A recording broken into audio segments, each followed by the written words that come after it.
नमस्कार दोस्तों, आपका बहुत बहुत स्वागत है आपके अपने चैनल एनसीईआरटी ऑनलाइन पाठशाला में। दोस्तों, आज है 11 सितंबर और आज के जितने भी महत्वपूर्ण करंट अफेयर बनते हैं वे हम इस वीडियो में डिस्कस करेंगे और उसके साथ हम डिस्कस करेंगे यहाँ पर उत्तराखंड से संबंधित कुछ महत्वपूर्ण प्रश्नों को और कुछ आपके लिए जो अभ्यास प्रश्न हैं उन प्रश्नों को भी यहाँ पर हम डिस्कस करने वाले हैं। तो चलिए शुरू करते हैं। पहला प्रश्न आपके सामने है, डॉक्टर बीसी रॉय सम्मान 2018 किसे दिया गया? तो यह डॉक्टर बीसी रॉय सम्मान 2018 दिया गया डॉक्टर बीके मिश्रा को। आपको नाम याद रखना है बीसी से, यहाँ पर बी और बीसी, बीके मिश्रा, इससे आप याद रख सकते हैं। यह है भारत का सर्वोच्च सम्मान जो कि चिकित्सा के क्षेत्र में दिया जाता है। अगर बात की जाए कि यह सम्मान कब दिया गया, तो यह दिया गया राष्ट्रीय डॉक्टर दिवस पर। और राष्ट्रीय डॉक्टर दिवस कब मनाया जाता है? तो ये मनाया जाता है 1 जुलाई को। तो ये सारी चीज़ें आपको ध्यान रखनी है। चलिए दूसरे प्रश्न पर चलते हैं। दूसरा प्रश्न आपके सामने है, रक्सौल से काठमांडू सामरिक रेल लाइन का निर्माण किया जा रहा है। रक्सौल किस राज्य से संबंधित है? तो रक्सौल जो है वह भारत में है। तो भारत के किस राज्य से यह संबंधित है? तो यह संबंधित है बिहार से। अब हो क्या रहा है कि रक्सौल से लेकर जो नेपाल में काठमांडू है, यहाँ पर एक रेल लाइन का निर्माण किया जा रहा है, तो इसलिए यह इम्पॉर्टेंट हो जाता है। इसके साथ साथ जो आपका अयोध्या है, अयोध्या से भी जनकपुर नेपाल तक एक बस सेवा चलाई जा रही है जो कि दोनों देशों के यहाँ पर संबंधों को अच्छा बनाती है और दोनों देशों में यातायात को प्रोवाइड करवाती है। तो यह है अयोध्या से जनकपुर नेपाल तक बस सेवा, ये भी आपको ध्यान रखना है। चलिए बढ़ते हैं अगले प्रश्न पर। आयुष राज्य मंत्री श्रीपाद येस्सो, सबसे पहले तो नाम याद रखना है आपको, श्रीपाद येस्सो है इनका नाम, येस्सो नाइक, जो कि हैं हमारे आयुष राज्य मंत्री। तो इन्होंने किस देश में चौथी अंतर्राष्ट्रीय आयुर्वेद कांग्रेस का उद्घाटन किया है?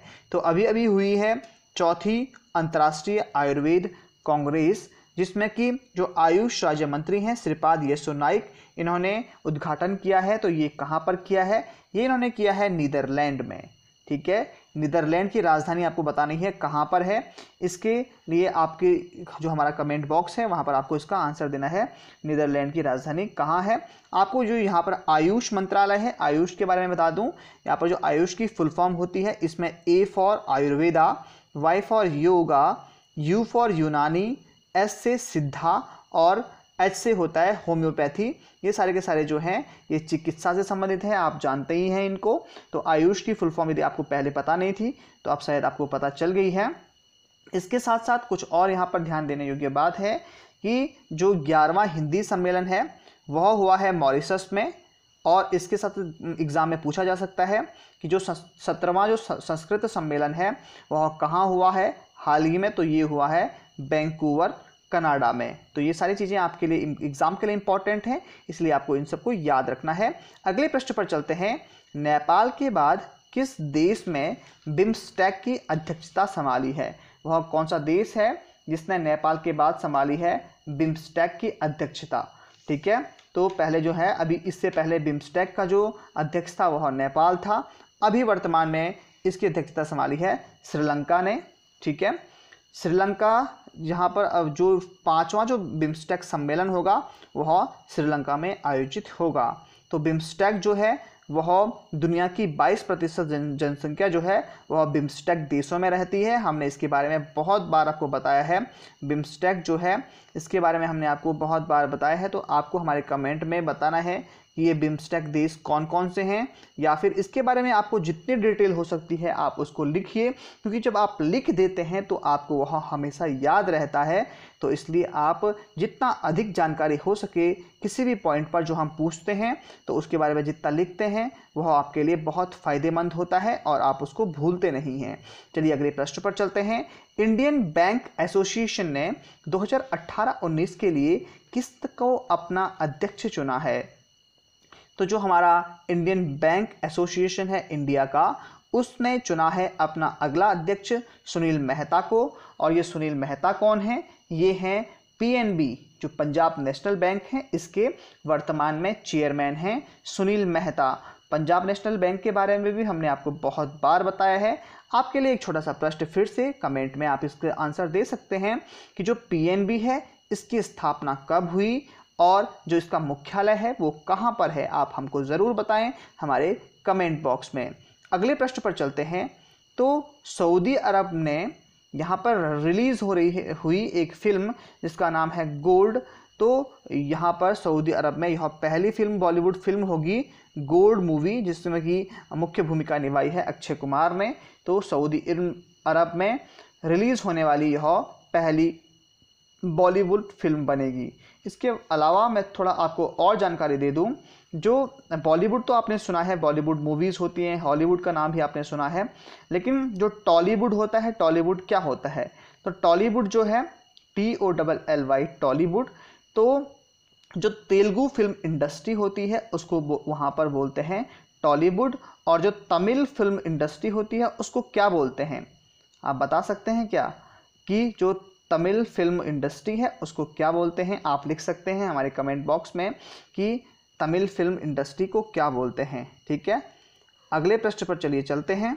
अगला प्रश्न है, भारत के सर्वोच्च न्यायालय के अगले मुख्य न्यायाधीश कौन होंगे? तो सबसे पहले हमको पता होना चाहिए वर्तमान में हमारे मुख्य न्यायाधीश कौन हैं। तो वे हैं दीपक मिश्रा, जो कि 45वें मुख्य न्यायाधीश हैं हमारे भारत देश के, और ये उड़ीसा राज्य के हैं। जबकि अब अगले जो मुख्य न्यायाधीश होंगे वे होंगे रंजन गोगोई, ये 46वें मुख्य न्यायाधीश होंगे और ये हैं असम राज्य से। तो आपको ये भी इनका नाम याद रखना है, रंजन गोगोई होंगे हमारे अगले मुख्य न्यायाधीश। अगले पॉइंट पर चलते हैं। तो हाल ही में भारतीय रेलवे में ई मोबिलिटी पर सम्मेलन का उद्घाटन किसने किया? तो यह उद्घाटन किया है मनोज सिन्हा ने, और ये मनोज सिन्हा कौन हैं? तो ये हैं हमारे रेलवे राज्य मंत्री। तो बात हुई रेलवे राज्य मंत्री की, तो ये हैं मनोज सिन्हा। लेकिन रेल मंत्री हमारे कौन हैं? रेल मंत्री हैं हमारे पीयूष गोयल। ठीक है, तो अभी अभी यहाँ पर एक सम्मेलन हुआ है, ई मोबिलिटी सम्मेलन, और इसके साथ साथ रेलवे गतिशीलता सप्ताह भी 31 अगस्त से 6 सितंबर तक 2018 तक इसको मनाया गया, 31 अगस्त से 6 सितंबर तक। ठीक है, और यह जो सम्मेलन हुआ है इसकी यहाँ पर इसको आयोजित किसने किया है? नीति आयोग ने और इंडियन रेलवे ने इसको साथ में मिलकर किया है। ठीक है, ये भी आपको ध्यान रखना है। और साथ में एक छोटा सा एक और पॉइंट आप ध्यान रखिए कि जो स्वतंत्र भारत के जो पहले रेल मंत्री थे वे कौन थे? तो वे थे जॉन मथाई, आपको ये भी याद रखना है। चलिए अगले पॉइंट पर चलते हैं। हाल ही में इटालियन ग्रैंड प्री 2018 का खिताब किसने जीता? ये एक प्रश्न है। तो इटालियन ग्रैंड प्री जो होती है यह होती है एक रेसिंग कार जो रेस होती है, तो यह किसने जीता है? यह जीता है लुइस हैमिल्टन ने। ठीक है, और जो लुइस हैमिल्टन है ये मर्सिडीज चलाते हैं, और मर्सिडीज कहाँ की कंपनी है? ये है जर्मनी की कंपनी। साथ में इसी में जो दूसरे स्थान पर रहे हैं वे रहे हैं किमी राइकोनन, जो कि फरारी चलाते हैं, ये भी आपको ध्यान रखना है। नेक्स्ट क्वेश्चन पर चलते हैं। हाल ही में अंतर्राष्ट्रीय महिला उद्यमी शिखर सम्मेलन 2018 का आयोजन कहाँ पर किया गया? तो यह सम्मेलन का जो आयोजन किया गया नेपाल की राजधानी काठमांडू में। ये आपको ध्यान रखना है, अंतर्राष्ट्रीय महिला उद्यमी शिखर सम्मेलन। ठीक है, और नेपाल की अगर मुद्रा की बात की जाए तो वह है नेपाली रुपया। ठीक है, अगर आप बता सकते हैं तो आप इसका बताएं कि इस जो आयोजन थी इसकी थीम क्या थी। यदि आप अपडेटेड हैं तो आप ज़रूर इसका आंसर बता सकते हैं। अगले प्रश्न पर चलते हैं। भारत कजाकिस्तान के बीच कौन सा संयुक्त सैन्य अभ्यास होगा? तो वह होगा काजिंद 2018 होगा 10 से 23 सितंबर तक। भारत और कजाकिस्तान के बीच में जो ये युद्धाभ्यास होते हैं ये बहुत महत्वपूर्ण होते हैं, तो आपको हर देश के साथ जो भारत के सैन्य अभ्यास है ये आपको ध्यान रखना है। तो कजाकिस्तान अगर यहाँ पर आया है तो कजाकिस्तान के बारे में थोड़ा जान लेते हैं। कजाकिस्तान की राजधानी है अस्ताना, और जो यहाँ की मुद्रा है वो है टेंगे। ठीक है। और जो ये युद्धाभ्यास होगा यह तीसरी बार मनाया जा रहा है, अभी तीसरा युद्धाभ्यास होगा। इसके अलावा एक और मैं पॉइंट बता दूं आपको, यहाँ पर जो किर्गिस्तान है, किर्गिस्तान एक देश है हमारा, तो जो किर्गिस्तान है इसके साथ भारत का सैन्य अभ्यास होता है, उसका नाम है खंजर। क्या नाम है? खंजर युद्धाभ्यास किसके साथ होता है? तो यह होता है किर्गिस्तान के साथ। आपको कजाकिस्तान और किर्गिस्तान में कंफ्यूज नहीं होना है। चलिए अंतिम यहाँ पर हमारा करंट अफेयर है, ये आप देख लें। केंद्रीय कपड़ा मंत्री स्मृति ईरानी ने किस स्थान पर डिजिटल गांव का उद्घाटन किया? तो यह किया है इन्होंने अमेठी, उत्तर प्रदेश में। अब ये डिजिटल गांव का जो ये प्रोग्राम था, इसमें 206 यहाँ पर ये प्रोग्राम्स का इन्होंने आयोजन किया। इसमें कुछ पॉइंट्स थे जिसमें कि वाईफाई चौपाल, एलईडी बल्ब मैन्युफैक्चरिंग और साथ साथ जो सैनिटरी पैड्स होते हैं उनको प्रोवाइड करवाया जाएगा। तो ये थे हमारे कुछ करंट अफेयर, उम्मीद है आपको पसंद आए होंगे। अब बढ़ते हैं हमारे डेली मॉर्निंग डोज की तरफ। डेली मॉर्निंग डोज सीरीज़ के अंतर्गत उत्तराखंड के प्रश्नों में पहला प्रश्न आपके सामने है, उत्तराखंड के किस जनपद की प्रति व्यक्ति आय न्यूनतम है? प्रति व्यक्ति आय न्यूनतम किस जनपद की है? तो यह है उत्तरकाशी जनपद, जिसकी है प्रति व्यक्ति आय सबसे कम। तो ऑप्शन ए बिल्कुल सही हो जाएगा। अगला प्रश्न है, राज्य के किन जनपदों में सर्वप्रथम मनरेगा योजना का संचालन किया गया था? जो मनरेगा योजना है उसका संचालन सबसे पहले किन राज्यों में किया गया है? तो यह किया गया था सबसे पहले इन सभी राज्यों में, इन सभी जनपदों में, टिहरी, चमोली, चंपावत। तो उपरोक्त सही जो है इसका सही आंसर हो जाएगा। सबसे पहले टिहरी, चमोली और चंपावत में मनरेगा योजना शुरू की गई थी। अगला प्रश्न है, उत्तराखंड में गरीबी के संदर्भ में किस समिति ने आंकड़े प्रस्तुत किए थे? तो यह समिति कौन सी थी? तो तेंदुलकर समिति और रंगराजन समिति, इन दोनों समितियों ने उत्तराखंड में गरीबी के संदर्भ में अपने आंकड़े प्रस्तुत किए थे। तो ऑप्शन सी बिल्कुल सही हो जाएगा। चलिए चलते हैं अगले प्रश्न पर। तो उत्तराखंड में न्यूनतम जनसंख्या घनत्व वाला जिला कौन सा है? आपको बताना है उत्तराखंड में न्यूनतम जनसंख्या घनत्व वाला जिला कौन सा है? तो न्यूनतम जनसंख्या घनत्व है पौड़ी में। तो ऑप्शन सी बिल्कुल सही होगा। नेक्स्ट क्वेश्चन पर चलते हैं। ब्लू पाइन किन वनों का मुख्य वृक्ष है? हमने आपको वनों से संबंधित वीडियो प्रोवाइड करवाई थी, जिसमें हमने आपको सभी वनों को संक्षिप्त में बताया था। तो आपको बताना है ब्लू पाइन जो है किन वनों की मुख्य वृक्ष हैं? तो ये हैं एल्पाइन वनों के मुख्य वृक्ष। तो ऑप्शन डी है बिल्कुल सही हो जाएगा। ऑप्शन डी, एल्पाइन वनों में पाए जाते हैं ब्लू पाइन। अगला प्रश्न है, राज्य में कुल वनों का कितना प्रतिशत क्षेत्र वन विभागाधीन श्रेणी के अंतर्गत आता है? तो ये प्रश्न भी हमने डिस्कस किया था। तो आपको बताना है कितना प्रतिशत जो वन है वह आता है वन विभाग के अंतर्गत। तो वह आता है 70.46%। तो बहुत इंपॉर्टेंट हो जाता है यह प्रश्न हमारे वन आरक्षी परीक्षा के लिए। तो आपको इसको ज़रूर नोट कर देना चाहिए। ऑप्शन सी बिल्कुल सही होगा। अगला प्रश्न है, उत्तराखंड आर्थिक विकास की दृष्टि में किस क्षेत्र में सर्वाधिक वृद्धि कर रहा है? आपको बताना है। तो यहाँ पर ऑप्शन आपके सामने हैं। तो सही आंसर जो है वह है द्वितीयक क्षेत्र। और आप जानते हैं प्राथमिक क्षेत्र, द्वितीयक क्षेत्र, तृतीयक क्षेत्र क्या होते हैं। यदि आप नहीं जानते हैं तो आपको इनके बारे में देखना होगा, बहुत ही इजी है। और आपको इनका जो आंसर है ये द्वितीयक क्षेत्र है, इसमें कौन कौन से क्षेत्र आते हैं आपको बताना है हमारे कमेंट बॉक्स में। द्वितीयक क्षेत्र में कौन सा क्षेत्र आता है जिसमें कि हमारा राज्य वृद्धि कर रहा है। ठीक है। अगला प्रश्न है, राज्य में सर्वाधिक किस मोटे अनाज का उत्पादन होता है? ठीक है। तो यहाँ पर जो सर्वाधिक है वह होता है मंडुवा। ठीक है, सर्वाधिक क्षेत्रफल पर जो है मंडुवा उगाया जाता है। तो ऑप्शन सी बिल्कुल सही होगा। अगला है, राज्य में सर्वाधिक निवेश किसके उत्पादन में हो रहा है? तो आपको बताना है कि किसके उत्पादन में सर्वाधिक निवेश कर रहा है हमारा राज्य। तो विद्युत, जो आपके बांध निर्माण हो रहे हैं, आप जानते हैं बहुत सारी जल विद्युत परियोजनाएं चल रही हैं। तो विद्युत के उत्पादन में सर्वाधिक निवेश हमारा राज्य अभी वर्तमान में कर रहा है। तो ऑप्शन डी बिल्कुल सही हो जाएगा। नेक्स्ट क्वेश्चन है, उत्तराखंड में किस स्थान पर आईटी अकादमी की स्थापना की गई है? तो आईटी अकादमी की स्थापना की गई है देहरादून में और यह माइक्रोसॉफ्ट कंपनी के द्वारा किया गया है।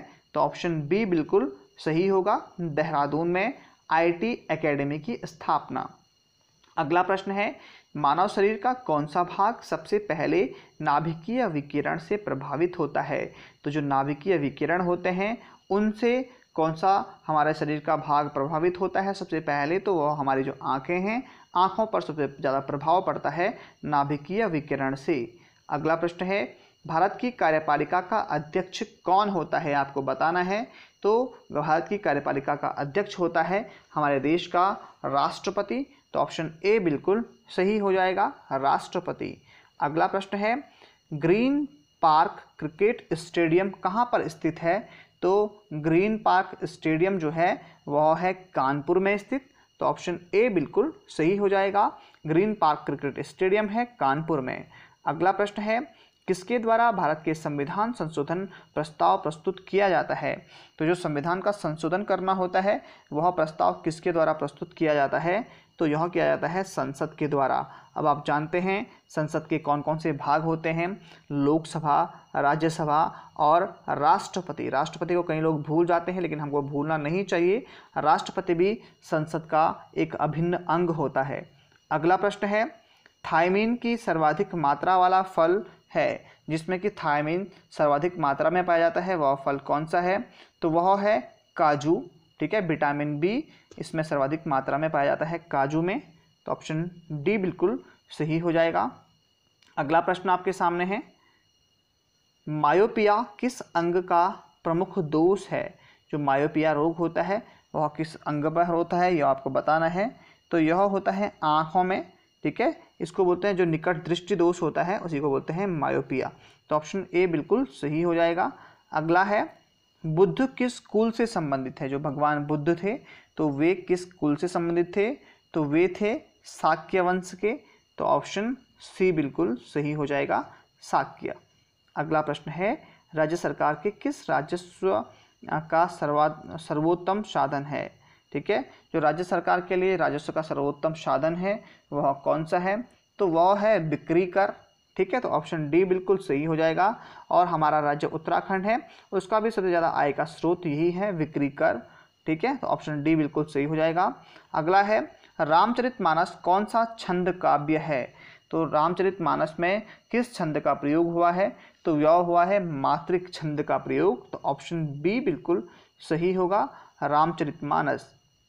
आपको प्रश्न का उत्तर देना है, रामचरितमानस के रचयिता कौन थे? रामचरितमानस किसने लिखी है? तो ऑप्शन जो बी है यह इसका सही आंसर है। अगला प्रश्न है, सिगरेट से निकलने वाली रंगहीन गैस कौन सी है? जो सिगरेट से निकलती है तो यह है कार्बन मोनोऑक्साइड। ठीक है, कार्बन मोनोऑक्साइड निकलती है सिगरेट से। तो ये थे आपके कुछ यहाँ पर डेली मॉर्निंग डोज के क्वेश्चंस। अब हम चलते हैं आपके लिए कुछ अभ्यास प्रश्नों की तरफ जिसके आंसर्स आपको हमारे कमेंट बॉक्स में देने हैं। तो पहला प्रश्न आपके सामने है, प्रथम फुटबॉल विश्व कप किस देश ने जीता था? आपके सामने ऑप्शंस हैं, आपको सही आंसर देना है। अगला प्रश्न है, कनिष्क की राजधानी क्या थी? कौन सी थी कनिष्क की राजधानी? तो आपके सामने ऑप्शंस हैं, आपको सही आंसर देने हैं। अगला प्रश्न है, अखिल भारतीय किसान सभा की स्थापना कब हुई थी? तो आपको सही उत्तर देना है, ऑप्शन आपके सामने हैं। अगला प्रश्न है, कौन सी पंचवर्षीय योजना पूर्ण रूप से विफल रही थी? तो पंचवर्षीय योजनाओं से भी प्रश्न पूछे जाते हैं कई बार, तो आपको बताना है कि कौन सी पंचवर्षीय योजना थी जो पूरी तरह से फेल हो गई थी। आपके सामने ऑप्शंस हैं, आपको सही आंसर देना है हमारे कमेंट बॉक्स में। और यहाँ पर एक प्रश्न आपका अंतिम प्रश्न है कि स्टॉकहोम सम्मेलन था तो वह कब हुआ था? स्टॉकहोम सम्मेलन जो है यह कब हुआ था ये आपको बताना है। ये प्रश्न भी बहुत इंपॉर्टेंट है, तो इसका जो सही आंसर है वो आप हमको ज़रूर कमेंट बॉक्स में अधिक से अधिक संख्या में देंगे और जितना डिटेल में हो सके उतना देंगे। और यदि आपको वीडियो पसंद आता है तो आप लाइक करना न भूलें। और यहाँ पर जो लाइक है आप लोग बहुत कम करते हैं, तो आज यहाँ पर टारगेट आपके लिए है, आपको लगभग यहाँ पर हम टारगेट रखते हैं 100 लाइक्स का। तो हमें उम्मीद है कि आप अधिक से अधिक संख्या में और जल्दी से जल्दी 100 लाइक्स हमको देंगे। अब हम कुछ जो पिछली वीडियो के जो अभ्यास प्रश्न थे उनको डिस्कस करेंगे, तो वे आपके सामने हैं। अभ्यास प्रश्नों का पहला प्रश्न था, प्रधानमंत्री ग्राम सड़क योजना का वित्त पोषण किस पर कर लगाकर प्राप्त किया जाता है। तो प्रधानमंत्री ग्राम सड़क योजना जो है वह डीजल पर टैक्स लगाकर इसका वित्त पोषण किया जाता है, ये आपको ध्यान रखना है। और भारत में सर्वाधिक कौन सी बेरोजगारी व्याप्त है, दूसरा प्रश्न था, तो यह है खुली बेरोजगारी। भारत में है खुली बेरोजगारी सर्वाधिक। तीसरा प्रश्न था, राष्ट्रीय नमूना सर्वेक्षण संगठन का संबंध किससे है। तो इस जो सर्वेक्षण संगठन है इसका संबंध है गरीबी की स्थिति का आकलन करने के लिए। चौथा प्रश्न था, गढ़वाल के प्रसिद्ध देवता नागराज के रूप में हिंदुओं की किस देवता की पूजा की जाती है। तो भगवान श्री कृष्ण की पूजा की जाती है गढ़वाल के प्रसिद्ध देवता नागराज के रूप में। और अंतिम प्रश्न था आपके अभ्यास के लिए कि कुमाऊं का जो लाखों उड्यार है और गढ़वाल का है गोरखा उड्यार, तो इसमें किस प्रकार के चित्रों के लिए यह प्रसिद्ध हैं। तो ये प्रसिद्ध हैं भित्ति चित्रों के लिए। तो ये थे आपके कुछ अभ्यास प्रश्न और इनके आंसर्स। आज हम आपके जो सही आंसर्स हैं उनके नाम नहीं ले पाएंगे क्योंकि ज़्यादा लोगों ने इनके आंसर्स नहीं दिए हैं। आपसे रिक्वेस्ट है कि आप अधिक से अधिक संख्या में इस प्रश्नों के उत्तर दें। तो दोस्तों, उम्मीद है आपको वीडियो पसंद आया होगा। तो आज के लिए इतना ही। वीडियो देखने के लिए आपका बहुत बहुत धन्यवाद।